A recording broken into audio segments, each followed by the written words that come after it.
देखिए, अभी सरकार की ओर से कोई वार्ता नहीं हुई है आंदोलन स्थगित होने के बाद में।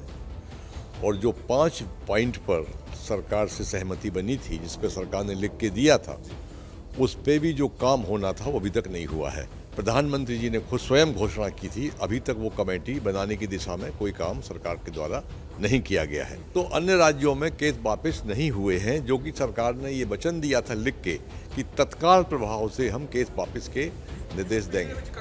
किते भी एक सिंगल परसेंट भी कोई कार्रवाई नहीं हुई।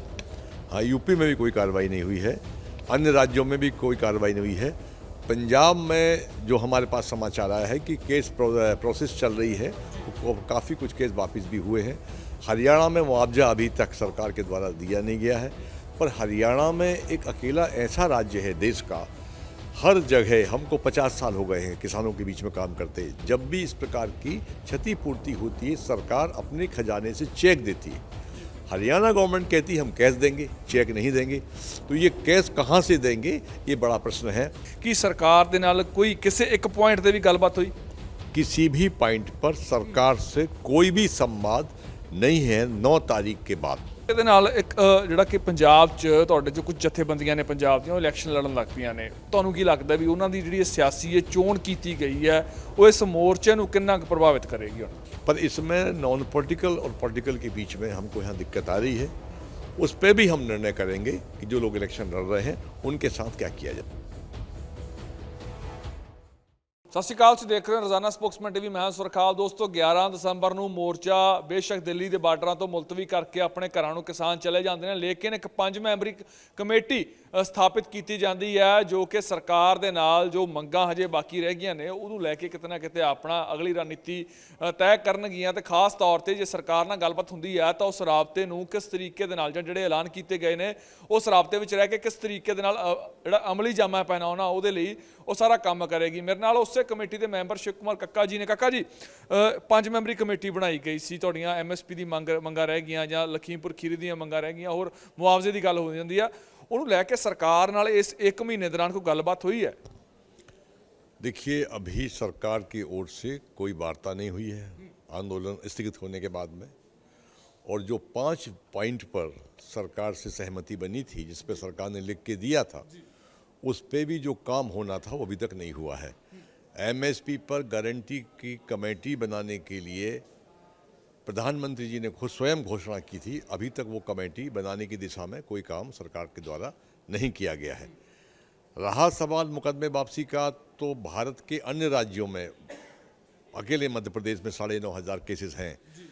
मैंने गृह मंत्री से बात की मध्य प्रदेश के, तो उन्होंने कहा कि अभी केंद्र सरकार से कोई हमारे पास चिट्ठी नहीं आई है, इसलिए हम केस वापस अभी नहीं करेंगे।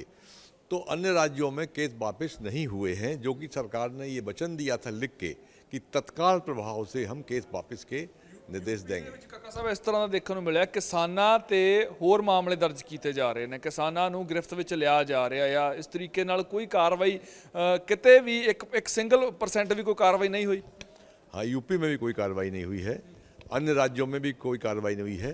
पंजाब में जो हमारे पास समाचार आया है कि केस प्रोसेस चल रही है, काफ़ी कुछ केस वापस भी हुए हैं। हरियाणा में मुआवजा अभी तक सरकार के द्वारा दिया नहीं गया है, पर हरियाणा में एक अकेला ऐसा राज्य है देश का, हर जगह हमको 50 साल हो गए हैं किसानों के बीच में काम करते। जब भी इस प्रकार की क्षतिपूर्ति होती है, सरकार अपने खजाने से चेक देती है। हरियाणा गवर्नमेंट कहती है हम कैश देंगे, चेक नहीं देंगे।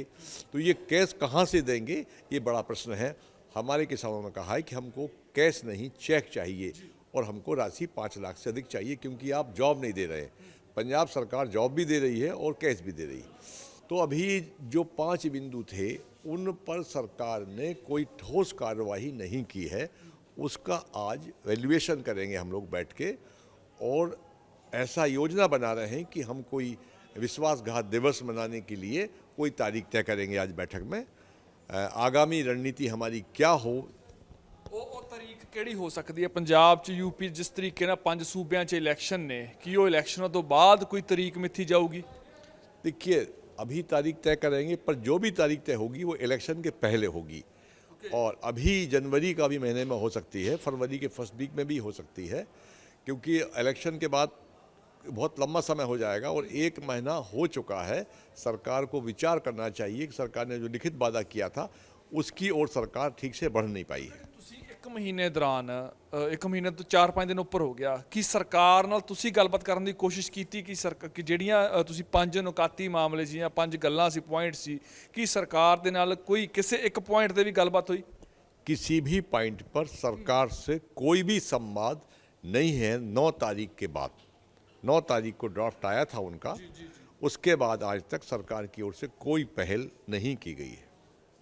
ਅਗਲੀ ਰਣਨੀਤੀ ਕੀ ਹੈ? ਤੁਸੀਂ ਇੱਕ ਵਿਸ਼ਵਾਸਘਾਤ ਦਿਵਸ ਤੁਸੀਂ ਕਹਿ ਰਹੇ ਹੋ ਮਨਾਓਗੇ, ਉਸ ਤੋਂ ਬਾਅਦ ਕੀ ਦੁਬਾਰਾ ਦਿੱਲੀ ਦੇ ਬਾਰਡਰਾਂ ਤੇ ਕਿਸਾਨ ਇਕੱਠੇ ਹੋਣਗੇ, ਕਾਲ ਦਵੋਗੇ, ਕੋਈ ਅੱਜ ਇਹੋ ਜਿਹੀ ਰਣਨੀਤੀ ਬਣਾਓਗੇ?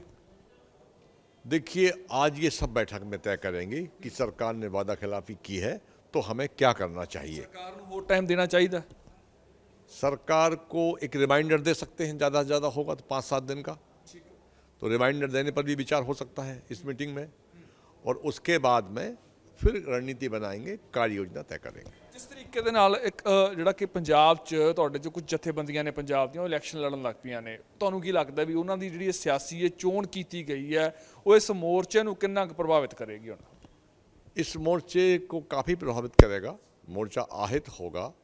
हमारी जो रकाबगंज गुरुद्वारा में हम 7 लोगों ने मीटिंग की थी, जिसमें 3 प्रपोजल मेरे थे।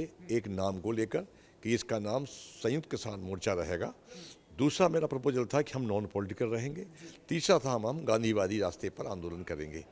तीनों को हम लोगों ने पूरे इसको पालन किया है, पर इसमें नॉन पॉलिटिकल और पॉलिटिकल के बीच में हमको यहाँ दिक्कत आ रही है। उस पर भी हम निर्णय करेंगे कि जो लोग इलेक्शन लड़ रहे हैं उनके साथ क्या किया जाए। ਉਹਨਾਂ ਨੂੰ ਇਸ ਮੀਟਿੰਗ 'ਚ ਬਿਠਾਓਗੇ ਜਾਂ ਇਸ ਪੂਰੇ ਇਸ ਮੋਰਚੇ 'ਚੋਂ ਹੀ ਹੁਣ ਬਰਖਾਸਤ ਕੀਤਾ ਜਾਊਗਾ? देखिए, वो अभी तय करेंगे कि इन लोगों के साथ क्या किया जाए जो इलेक्शन लड़ेंगे, और उससे संयुक्त मोर्चा को जो नुकसान होगा उसके लिए उनके खिलाफ क्या कार्रवाई की जाएगी, इस बड़ी बैठक में तय करेंगे। ਕਦੀ ਤੁਹਾਡੇ ਪੰਜਾਬ ਦੀਆਂ ਜਥੇਬੰਦੀਆਂ ਖਾਸ ਤੌਰ ਤੇ ਜਗਜੀਤ ਸਿੰਘ ਡੱਲੇਵਾਲ ਨਾਲ ਬਹੁਤ ਗੂੜੇ ਰਿਸ਼ਤੇ ਨੇ, ਬੜੇ ਚੰਗੇ ਸਬੰਧ ਨੇ, ਤਾਂ ਬਲਬੀਰ ਸਿੰਘ ਰਾਜੇਵਾਲ ਨੇ ਇਹ ਗੱਲ ਕਹੀ ਸੀ ਕਿ ਜਗਜੀਤ ਸਿੰਘ ਡੱਲੇਵਾਲ ਦਾ ਸਬੰਧ ਹੈ ਆਰਐਸਐਸ ਦੇ ਨਾਲ ਹੈ, ਭਾਜਪਾ ਦੇ ਨਾਲ ਹੈ। ਉਹ ਸਿੱਧਾ ਇਸ਼ਾਰਾ ਤੁਹਾਡੇ ਵੱਲ ਵੀ ਜ਼ਰੂਰ ਹੁੰਦਾ ਸੀਗਾ।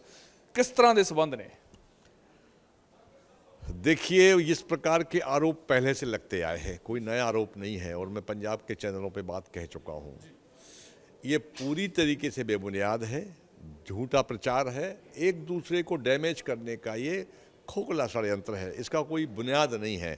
अगर वो कहते हैं कि मैं भारतीय किसान संघ का राष्ट्रीय अध्यक्ष हूँ, डल्लेवाल जी वाइस प्रेसिडेंट हैं, तो इस पर कानूनी कार्रवाई भी हम उन पर कर सकते हैं, परंतु अभी हम थोड़ा देख रहे हैं कि आप इस प्रकार से दुष्प्रचार करके संयुक्त मोर्चा के संगठन को खंडित कर रहे हैं। किस तरह की कानूनी कार्रवाई तुसी बलवीर राजेवाल तो कह रहे हैं? होता है इसमें मानहानि का मुकदमा बनता है इसमें कि आप प्रमाण करिए। जो व्यक्ति वहाँ है ही नहीं है, जिसका कोई दूर दूर तक संबंध नहीं है, उनके बारे में आप इस प्रकार का कोई भी आरोप लगाने के पीछे क्या साजिश है आपकी? ਕੀ ਦੇਖਦੇ ਹੋ ਜੇਕਰ ਕੋਈ ਤੁਹਾਡੇ ਨਾਲ ਨਹੀਂ ਹੈ, ਜੋ ਤੁਹਾਡੇ ਖਿਲਾਫ ਹੈ, ਤਾਂ ਉਸ ਨੂੰ ਬੀਜੇਪੀ ਨਾਲ ਜਾਂ ਆਰਐਸਐਸ ਨਾਲ ਜੋੜ ਦਿੱਤਾ ਜਾਂਦਾ ਹੈ? ਹਾਲਾਂਕਿ ਤੁਸੀਂ ਮੀਟਿੰਗਾਂ ਦੇ ਵਿੱਚ ਰਹੇ ਹੋ, ਉਹ ਵੀ ਮੀਟਿੰਗਾਂ ਦੇ ਵਿੱਚ ਰਹੇ ਨੇ, ਲਗਾਤਾਰ ਤੁਸੀਂ 1 ਸਾਲ ਤੋਂ ਵੱਧ ਦਾ ਸਮਾਂ ਇਸ ਮੋਰਚੇ ਵਿੱਚ ਕੱਢਿਆ ਆ, ਤੇ ਉਸ ਤੋਂ ਬਾਅਦ ਜਦੋਂ ਮੋਰਚਾ ਮੁਲਤਵੀ ਕੀਤਾ ਜਾਂਦਾ ਹੈ, ਜੇ ਚੋਣਾਂ ਵੀ ਤੁਸੀਂ ਸਾਥ नहीं देते, जो अगर आप मतलब चुनाव में आप साथ नहीं देते तो आप उनके खिलाफ बोलते हो, तो आपको या किसी को भी ये बोल दिया जाता है कि ये बंदा आरएसएस से या संघ से संबंधित है। ये एक सामान्य प्रक्रिया है। जो हमारी मंशा के अनुकूल नहीं चलता उसको हम कुछ भी आरोप लगा के डैमेज करें। उन पर आरोप है कि आपने पॉलिटिकल किए, आपने 50 उनने भाषण दिए हैं कि हम नॉन पॉलिटिकल हैं, कोई चुनाव नहीं लड़ेंगे, कहीं नहीं जाएंगे, अब जा रहे हैं वो। तो उससे बचने के लिए ये है कि अगर आप पर कोई बचाव है तो दूसरे पर कोई आरोप लगा दो आप। तो ये केवल अपने बचाव के तरीके हैं और कोई दूसरा तरीका नहीं है इनका। अभी तो बहुत कुछ राज खुलने वाला है, बहुत बड़ा राज खुलेगा। किस तरह के राज? इस संयुक्त मोर्चा के साथ इन्हीं लोगों ने क्या क्या नहीं किया है, किससे हाथ मिलाया है, क्या क्या नहीं किया, ये हम सब खोलेंगे, पर समय आने पर खोलेंगे। ਸੋ ਵੱਡੇ ਰਾਜ਼ ਖੁੱਲ ਸਕਦੇ ਨੇ। ਸ਼ਿਵ ਕੁਮਾਰ ਕੱਕਾ ਜੋ 5 ਮੈਂਬਰੀ ਕਮੇਟੀ ਦਾ ਹਿੱਸਾ ਨੇ, ਮੈਂਬਰ ਨੇ, ਉਹਨਾਂ ਦਾ ਕਹਿਣਾ ਹੈ ਕਿ ਸਰਕਾਰ ਨਾਲ ਕੋਈ ਵੀ ਗੱਲਬਾਤ ਹਜੇ ਤੱਕ ਨਹੀਂ ਹੋਈ। ਇੱਕ ਮਹੀਨੇ ਤੋਂ ਉੱਪਰ ਦਾ ਸਮਾਂ ਹੋ ਗਿਆ ਸੀ, ਤਾਂ ਨਾਲ ਦੀ ਨਾਲ ਜੋ ਬਲਬੀਰ ਸਿੰਘ ਰਾਜੇਵਾਲ ਇਹਨਾਂ ਨੂੰ ਆਰਐਸਐਸ ਦਾ ਕਹਿ ਕੇ ਸੰਬੋਧਨ ਕਰਦੇ ਆ, ਤਾਂ ਉਹਦੇ ਵੀ ਉਹਨਾਂ ਨੇ ਤਿੱਖੀ ਪ੍ਰਤੀਕਿਰਿਆ ਜ਼ਾਹਰ ਕੀਤੀ ਹੈ ਕਿ ਜੇਕਰ ਕੋਈ ਤੁਹਾਡੇ ਖਿਲਾਫ ਹੈ ਤਾਂ ਉਸ ਨੂੰ ਇਸ ਤਰ੍ਹਾਂ ਦੇ ਦੋਸ਼ ਲਾ ਕੇ ਤੁਸੀਂ ਲੋਕਾਂ ਦੀ ਨਜ਼ਰਾਂ 'ਚ ਗਿਰਾਉਣ ਦੀ ਕੋਸ਼ਿਸ਼ ਕਰਦੇ ਹੋ, ਜੋ ਸਰਾਸਰ ਗਲਤ ਹੈ। ਪਰ ਹੁਣ ਦੇਖਣਾ ਇਹ ਹੈ ਕਿ ਜਿਸ ਤਰ੍ਹਾਂ ਦੇ ਵੱਡੇ ਰਾਜ਼ ਖੋਲ੍ਹਣ ਦੀ ਗੱਲ ਕਰਦੇ ਨੇ, ਜਿਸ ਤਰ੍ਹਾਂ ਦੇ ਬਲਬੀਰ ਸਿੰਘ ਰਾਜੇਵਾਲ ਤੇ ਮਾਣਹਾਨੀ ਦਾ ਕੇਸ ਠੋਕਣ ਦਾ ਦਾਅਵਾ ਕਰਦੇ ਨੇ, ਜਾਂ ਮੋਰਚੇ ਦੀ ਅਗਲੀ ਜਿਹੜੀ ਕਿ ਸਰਕਾਰ ਨੂੰ ਮੋਰਚੇ ਦੀ ਅਗਲੀ ਰਣਨੀਤੀ ਨਾਲ ਸਰਕਾਰ ਦੇ ਅੱਗੇ ਕੋਈ ਨਵੀਂ ਚੁਣੌਤੀ ਖੜੀ ਕਰਨ ਦੀ ਗੱਲ ਕਰਦੇ ਨੇ, ਤਾਂ ਅੱਜ ਇਸ ਬੈਠਕ ਦੇ ਵਿੱਚੋਂ ਕਿਹੜੇ ਨਵੇਂ ਐਲਾਨ ਹੋਣਗੇ, ਕੀ ਅਜਿਹੀਆਂ ਚੀਜ਼ਾਂ ਰਣਨੀਤੀਆਂ ਨੇ ਤੈਅ ਕੀਤੀਆਂ ਜਾਣਗੀਆਂ ਜਿਹਦੇ ਨਾਲ ਸਰਕਾਰ ਦੀਆਂ ਮੁਸ਼ਕਲਾਂ ਵਧਣਗੀਆਂ। ਮੈਂ ਸੁਰਖਾਬ ਆਪਣੇ ਸਹਿਯੋਗੀ ਜੱਸੀ ਦੇ ਨਾਲ ਰੋਜ਼ਾਨਾ ਸਪੋਕਸਮੈਨ ਸਿੰਘੂ ਬਾਰਡਰ ਦਿੱਲੀ।